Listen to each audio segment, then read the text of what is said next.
Howdy folks, it's time for another disaster recovery project. This one is even worse than the last one, so there's no money on this one ever seeing the light of day. And I think you'll see what I mean in a minute when I take it out of the bag. Right,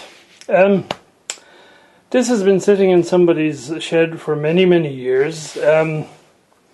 But there was a hole in the roof just above it, so it's effectively been exposed to all the elements for years and years. So, as you can see, it's just pretty much wrecked.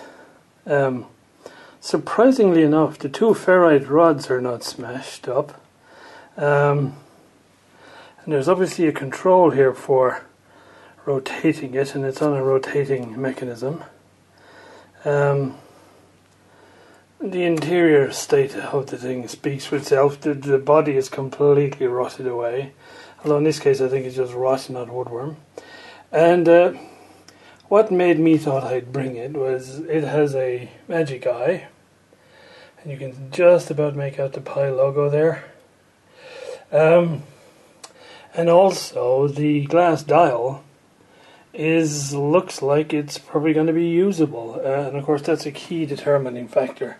So as ever, the only thing that I have intact in terms of the cabinet here is the back and the upright mechanism that the back was screwed to. The rest is completely gone. And as you can you probably can't see it here, but the front grill cloth and front panel completely rotted away down into the speaker, and so the speaker, I would say, is pretty much a goner. But hey, we'll give it a go. If nothing else, I might get some parts out of it. But I can also use it as one to completely strip down and mess around with forever. Needless to say, I have no clue what type of PYE this is, but it has 1, 2, 3, 4, 5 valves plus the magic eye, which is sort of fixed around the back there. I'll show you later. And so yeah, what can I tell you? I would not bet money on this thing ever working, but if it does, I think there'll be the odd celebratory drink at some point. So as I sort of start cleaning it up and getting rid of all the dirt, I'm also going to have to see if I can find out what model it is, because needless to say, the model in this case looked like it was stuck on the back of the chassis with a little plastic type decal thing, completely destroyed by the weather. So let's get it out of the box. Gloves on. Okay, first clue. On the back of the back panel here, you can see there are two voltage settings, 9150 and 195 to 250, suggesting this thing might have been for export. It has a loudspeaker and a voltage adjuster, which I assume is the taps on the transformer. I'll look at that later. And a pickup slot here, or connector, the model number, which would be showing through the plate if it had one, and it looks like it has an internal and external aerial combination. So this is the switch, internal and external, I don't even know if that's still in here, and then here's a neat little diagram of connecting the external antenna, which goes in here. So nothing unfortunately that would give me an idea what the model number is. However, the back is a lot taller than the other ones that I've done. So this looks like it's probably a slightly bigger beast than the previous ones. Right. Okay. Well, I'd say the speaker's the gunner. I cannot imagine I'm going to be able to recover that. Here is the EM80 tube. So again, not sure anything here was going to be usable, but you know, it's early days yet.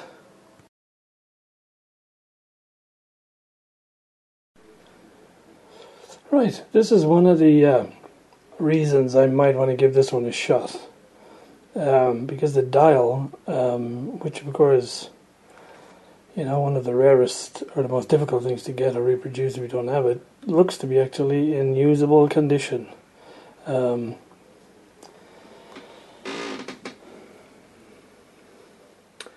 we have off volume and tone on the left side here. Then it looks like we have medium wave band and at least 2 short wave bands. I'm not sure what the T stands for. And the usual list of stations down here. And a long wave, sorry, down at the bottom as well. I didn't notice that one at first. And so I presume over here we have tuning and whatever else. There doesn't seem to be anything marked over here. Oh, the paint I can see is gone around here.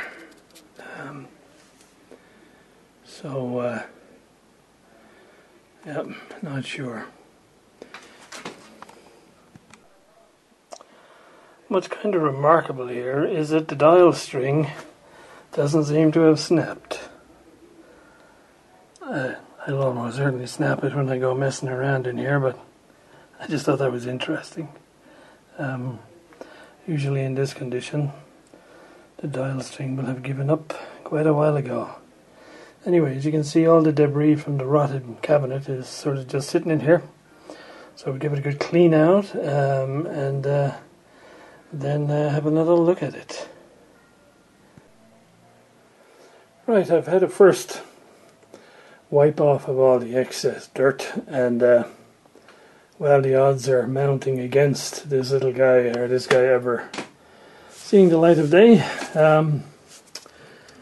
The shafts are all rusted on, and the screws, or the grub screws, are all locked, obviously, so I've drenched them with a bit of WD-40, and I better leave it a couple of days before I have a go at it. The control on this side actually turns, so this is the on-off volume tone combination, so that works. The paint job on the dial is actually not as good as I first thought when I cleaned it up. There's actually a lot of the paint missing along the bottom and over here.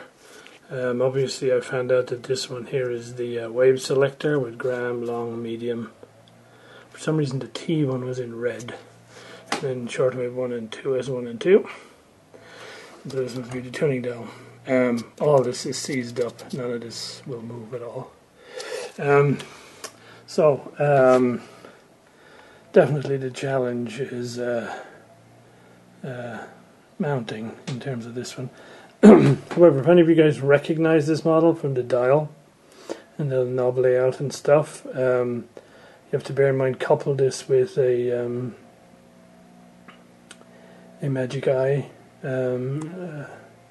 etc., and that might give you another clue.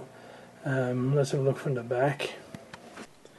I did manage to get all the valves out of their sockets in the end, and give them a bit of a wipe so I could see what they are. So I have a valve layout, which looks fairly conventional for this type of radio.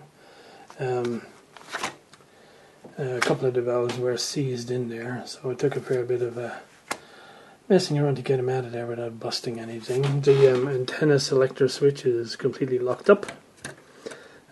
Surprise, surprise. And looking underneath, it's so badly rusted that I'm sort of forced to suspect that this thing was actually underwater at some point, because it's just so bad. And so that, as I say, odds mounting against this guy ever firing up.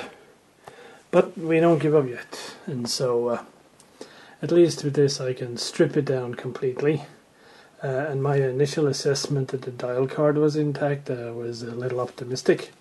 It's just happened to be lying in there in the correct place, but it is in fact the spring on the dial plate is disconnected here, so the string is actually not properly connected. So, yeah, I think I'll check the old mains transformer and see if that's okay. The insulation on the outside seems to be badly eroded. Looks like possible mice been having lunch there. Same thing on the audio output transformer. So we'll see if they measure up. If they do, we might go further. If they don't, I think then we're just looking at cannibalizing this guy for some spare parts and project over. However, we have not given up on it entirely just yet. If anybody knows what model this is, then please comment and let me know. That's it for now.